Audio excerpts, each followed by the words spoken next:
November ಕ್ರಾಂತಿ ಅಂತ ಹೇಳ್ತಿದ್ದಾರೆ ನೋಡಿ. ರಾಜ್ಯದಲ್ಲಿ ಸಂಪುಟ ವಿಸ್ತರಣೆಯಾಗ ಒಂದು ಹತ್ತಿರ ಬರುವ ಇದರ ನಿರೀಕ್ಷೆಯಲ್ಲಿದೆ ಅಂತ ಹೇಳಿ ಈಗಾಗಲೇ ಸುದ್ದಿ ಆಗಿದೆ. ಸುಮಾರು 2 ತಿಂಗಳಿಂದ ಈಗಾಗಲೇ ಸಂಪೂರ್ಣ ವಿಸ್ತರಣೆ ಬಗ್ಗೆ ರಾಜ್ಯದಲ್ಲಿ ಸುದ್ದಿ ನಡೀತದೆ. ಭಾಳ ಜನ ಆಕಾಂಕ್ಷಿಗಳಿಲ್ಲಿದ್ದಾರೆ. ಇದು ಸಹಜವಾಗಿದೆ. ಆದರೆ ಸಂಪುಟ ವಿಸ್ತರಣೆ ಮಾಡುವಂಥದ್ದನ್ನ ರಾಜ್ಯ ಸರ್ಕಾರದಲ್ಲಿ ನಮ್ಮ ರಾಜ್ಯ ನಾಯಕರು, ಕೇಂದ್ರ ನಾಯಕರು ಅದನ್ನು ತೀರ್ಮಾನ ಮಾಡುವಂಥದ್ದು ಕೆಲಸ ಇದೆ. ಹಾಗಾಗಿ ಆಕಾಂಕ್ಷಿಗಳು ಭಾಳ ಜನ ಇದ್ದಾರೆ. ಈಗ ಭಾಳ ಜನ ಆಕಾಂಕ್ಷಿಗಳಿದ್ದಾರೆ. ಆದ್ದರಿಂದ ನಾನು ಒಬ್ಬ ಆಕಾಂಕ್ಷಿ ಇದ್ದೇನೆ, ಇದನ್ನು 2 ಮಾತಿಲ್ಲ. ನಾನು ಒಬ್ಬ ಶಿವಮೊಗ್ಗ ಜಿಲ್ಲೆಯ ಒಬ್ಬ ಪ್ರಬಲವಾದಂಥ ಸಂಪುಟ ದರ್ಜೆಗೆ ಹೋಗಬೇಕನ್ನೋದು ನನ್ನದು ಒಂದು ಆಸೆ ಇದೆ. ನಾನು ಒಬ್ಬ ಮಂತ್ರಿ ಆಗಬೇಕನ್ನೋದಿದೆ. ಹಾಗಾಗಿ ನಾನು ಒಬ್ಬ 3 ಸಾರಿ MLA ಆಗಿ ಒಬ್ಬ ಹಿಂದುಳಿದ ವರ್ಗದ ಒಬ್ಬ ನಾಯಕನಾಗಿ ನಾನು ಒಬ್ಬ ಕೇಳುವಂಥ ಸಹಜ ಇದೆ. ಕೊಡೋದು ಬಿಡೋದು ರಾಜ್ಯದ ಮುಖ್ಯಮಂತ್ರಿಗಳು, ಉಪಮುಖ್ಯಮಂತ್ರಿಗಳು, ನಮ್ಮ ವರಿಷ್ಠರು ಏನಿದ್ದಾರೆ ಅವ್ರು ನಿರ್ಧಾರ ಮಾಡ್ತಾರೆ. ಹಾಗಾಗಿ ಕೇಳಿದ್ದೀವಿ, ನಾವೆಲ್ಲರ ಹತ್ರನೂ ಕೇಳಿದ್ವಿ, ಸರ್ ನನಗೊಂದು ಅವಕಾಶ ಮಾಡಿಕೊಡಿ, ನನಗೊಂದು ಅವಕಾಶ ಮಾಡಿಕೊಡಿ ಅಂತ ಕೇಳಿದ್ದೀವಿ.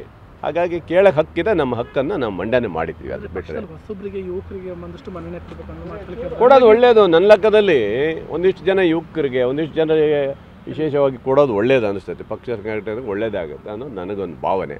ಆದರೆ ರಾಜ್ಯ ನಾಯಕರು, ಕೇಂದ್ರ ನಾಯಕರ ತೀರ್ಮಾನ ಅಲ್ವಾ, ಅವರೇನು ತೀರ್ಮಾನ ಹೇಳ್ತಾರೆ ಅದಕ್ಕೆ ಬದ್ಧರಾಗಿರ್ತಾರೆ. ಹಂಗಂತೇಳಿ ನಾವು ಭಿನ್ನಮತ ಮಾಡುವಂಥದ್ದು ಅಥವಾ ವಿರೋಧ ಮಾಡುವಂಥ ಪ್ರಶ್ನೆ ನಮ್ಮಲ್ಲಿ ಇಲ್ಲ. ಆ ಥರ ಯಾವ ವಾತಾವರಣ ನಮ್ಮಲ್ಲಿ ಎಲ್ಲೂ ಕಾಣ್ತಾ ಇಲ್ಲ. RSS ಈ ಚಟುವಟಿಕೆಗಳನ್ನು ಬ್ಯಾನ್ ಮಾಡಬೇಕು ಅಂತ ಹೇಳಿ ನಡೀತಾ ಇದೆ. ಇವರು ಖರ್ಗೆ ಅವರು ಪತ್ರ ಬರೆದರು. ನೋಡಿ, RSS ಹಿಂದೆ RSS ನಿಜವಾಗ್ಲೂ ಒಂದು ಅವರ ಭಾವನೆಗಳಿಗೆ ತಕ್ಕಾಗಿ ಕೆಲಸ ಮಾಡ್ಕೊಂಡಿದ್ದು ನಾನು ನೋಡಿದ್ದೀನಿ.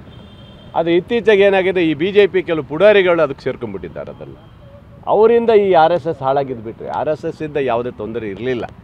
ಅವರು ಈಗ ಚಡ್ಡಿ ಹಾಕ್ಕೊಂಡು ಬಂದ ಮೇಲೆ ಶುರುವಾದ್ಮೇಲೆ ಮುಂಚೆ ಅವ್ರದ್ದೇ ಒಂದಿಷ್ಟು ಒಂದು 25-50 ಒಂದೊಂದು ತಾಲೂಕಲ್ಲಿ ಇಟ್ಕೊಂಡು ಅವರೇ ಒಂದು ಪಥ ಸಂಚಲನ ಇನ್ನೊಂದು ಮಾಡಿಕೊಂಡು ಏನೋ ಒಂದು ಅವರ ಶಕ್ತಿ ಅದು ಮಾಡ್ಕೊಂಡು ಹೋಗಿದ್ರು RSS. ಇವರೆಲ್ಲ ಯಾವಾಗ ಸೇರಿಕೊಂಡ್ರು ಇದು BJPಯ ಪರವಾದಂಗೆ ಆಗಿಬಿಟ್ಟಿದೆ, BJPಯ ಸಂಘಟನೆ ಆಗಿಬಿಟ್ಟಿದ್ದು ಬಿಟ್ಟರೆ ಬೇರೆ ಏನು ಅಲ್ಲ ಕಾಣ್ತಾಯಿದೆ. ಹಿಂದೆ ಪಟ್ಟಾಭಿ ಅವರೆಲ್ಲ ಶಿವಮೊಗ್ಗದಲ್ಲಿ ಇದ್ದರು, ಅವರೆಲ್ಲ ಇದ್ದಾಗ ಆ ಥರ ಏನು ವಾತಾವರಣ ಕಾಣಲಿಲ್ಲ ನಮಗೆ. ಇವತ್ತು ವಾತಾವರಣ ಬೇರೆ ಥರ ಇದೆ.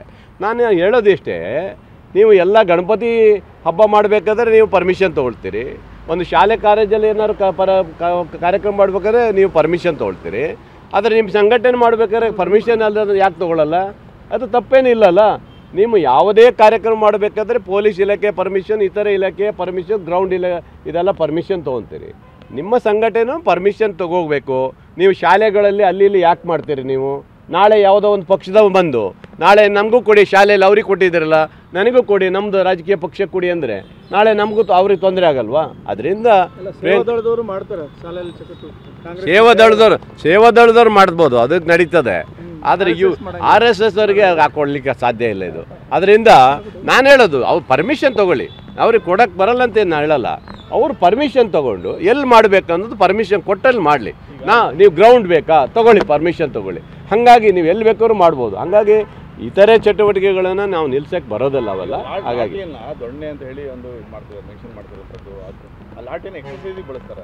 ಅದು ನೋಡಿ, ಈಗ ಕೆಲವು ಕಡೆ ಎಕ್ಸಸೈಸ್ ಮಾಡಿಸ್ತಾರೆ, ಕೆಲವರು ಇದು ಕತ್ತಿ ಬೇರೆ ಹಿಡ್ಕೊಂಡಿದ್ದಾರೆ, ತಲವಾರು ಹಿಡಿಬೇಕು ಅಂತ ಹೇಳ್ತಾರೆ. ಇವೆಲ್ಲ ಯಾವ ಇದ್ದಾರೆ ಈ ದೇಶದಲ್ಲಿ ಅಲ್ವಾ? ಅವೆಲ್ಲ ಮಾಡಲಿಕ್ಕೆ ಅವಕಾಶ ಇದೆಯಾ?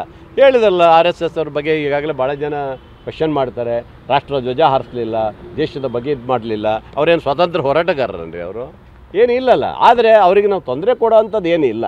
ನಾನು ಹೇಳೋ ಪ್ರಕಾರ ಇಲ್ಲ, ನನಗೆ ಆ ಥರ ಮಾಹಿತಿ ಇಲ್ಲ. ನನಗೆಲ್ಲ ನಾ ಹಿಂದಿದ್ದಾಗ ಆ ಥರ ಇರಲಿಲ್ಲ, ಒಳ್ಳೆ ರೀತಿಯಲ್ಲಿ ನಡೀತಿತ್ತು. ಈಗ ಬಂದಿರುವಂತ ಹೇಳಿದಲ್ಲ, BJP ಕೆಲವು ಪುಡಾರಿಗಳು ಯಾವಾಗ ಚಡ್ಡಿ ಪ್ಯಾಂಟ್ ಹಾಕಕತ್ತಿದ್ರು ಅದು ಸ್ವಲ್ಪ RSSಗೆ ಕೆಟ್ಟ ಹೆಸರು ಬರ್ತದೆ. ಬಿಟ್ಟರೆ ಅವ್ರು ಮಾಡ್ಲಿಕ್ಕೆ ಹಕ್ಕಿದೆ. ಅವರ ಹೋರಾಟ ಅವ್ರು ಏನಿದೆ ಅವ್ರು ಮಾಡ್ಕೊಂಡು ಹೋಗಲಿ, ನಂದೇನು ಅಭ್ಯಂತರ ಇಲ್ಲ. ಪರ್ಮಿಷನ್ ತೊಗೊಳ್ರಪ್ಪ, ನಮಗೇನು ಅಭ್ಯಂತರ ಇಲ್ಲ ನಾನು ಹೇಳ್ತಾ ಇದ್ದೀನಿ ಅಷ್ಟೇ.